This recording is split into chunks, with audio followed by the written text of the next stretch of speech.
Okay, we did perfect competition and monopoly graphs. So I'm gonna move to the third and last graph that we're gonna be doing. There's also oligopoly. There is no graph for that, thank goodness, at least that we have to know. So it's a little, oligopoly I think people enjoy more. That's not gonna be on this upcoming test.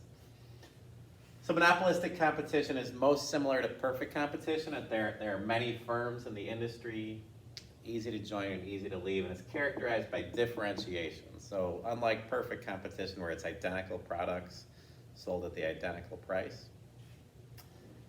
we have differences in the product that attract people and that make the business thrive. So there's different quality, brand, taste, location, speed of service, quality of service.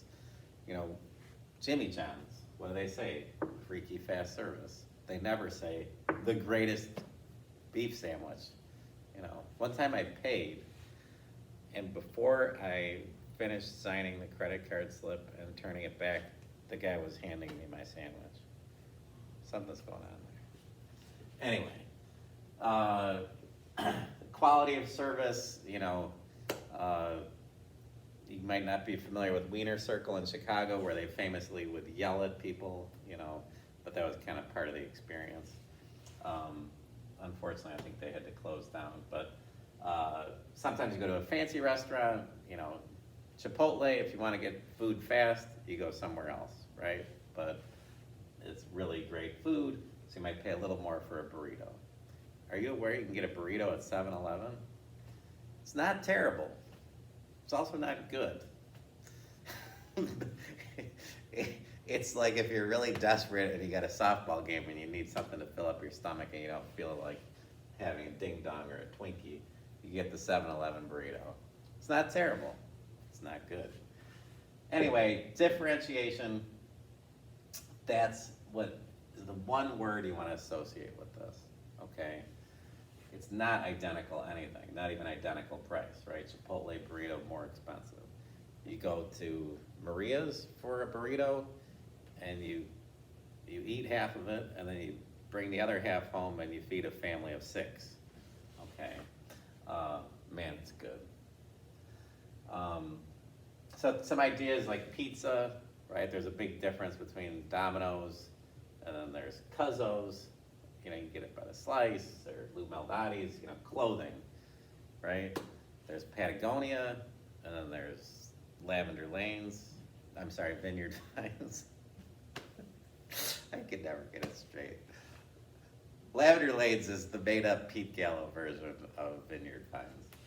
Anywho, there's North Face, right? So you get the idea. Dry cleaners, nobody says that's the greatest dry cleaner I've ever been to in my life. They say, oh, what a great location. Haircuts, right? You can get your hair done by Supercuts, or you can pay, you know, $200 for it. Auto repair, right? You don't want to go to the cheapest auto repair of all the things in the world. That's definitely something that you might want to be careful about getting on the cheap. And they're frequently small businesses, so mom and pop shops are frequently monopolistic competition. Okay, so and here's how the graph sets up. You'll notice we have a relatively elastic demand curve. So we've got our skateboarder tilt as opposed to the mountain climber of a monopoly. And it's really important that we not confuse monopolistic competition with monopoly. So just kind of get that out of your mind. If you see monopolistic competition that is different than monopoly, don't ask me why they have such similar names. All right, so understanding this graph, if you understand the monopoly graph, this is going to be pretty much the same. We have our marginal cost come through like this. Here's our quantity of max profit. Again, price is on the demand curve. Okay, above the price, we're going to have this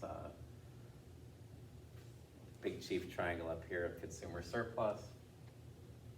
And then over here is our allocatively efficient quantity. So that's going to come into play. And then we have our triangle of dead weight loss, or welfare loss, or loss of surplus, whatever you want to call it, that triangle there. not gonna color it in, because I wanna focus on, max profit here. Let's say, let's go ahead and make it a loss.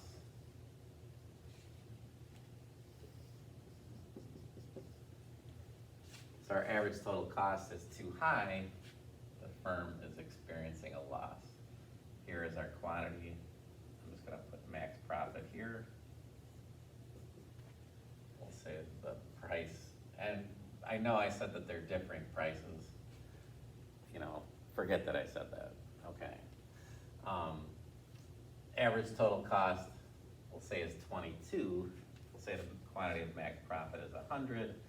Well, our total revenue is 2,000. Total cost is 2,200. And we get a loss of $200, which makes sense because we're losing $2 per unit times 100. The loss is $200 total. Okay? So the difference between this and a monopoly is, and again, this is, be sure to understand that deadweight loss comes from the allocatively efficient quantity. So it's this triangle here, it's not this triangle. So make sure you find your allocatively efficient quantity. And here's our deadweight loss right here. Okay? Because it's the loss of allocative efficiency, essentially. All right, so the difference between this and a monopoly is firms can join and leave, right? So firms are losing money here. What's gonna happen? Well, what's gonna happen is firms are gonna leave the industry and then price is going to creep up. Okay, it doesn't go up and down like an elevator nicely, like Mr. Darp in Perfect Competition, but it is gonna go up until eventually it's going to be tangent with the average total cost curve. Okay, and we'll cover that in the next video as I am approaching 8 minutes. So again, MR equals MC is our quantity of max profit.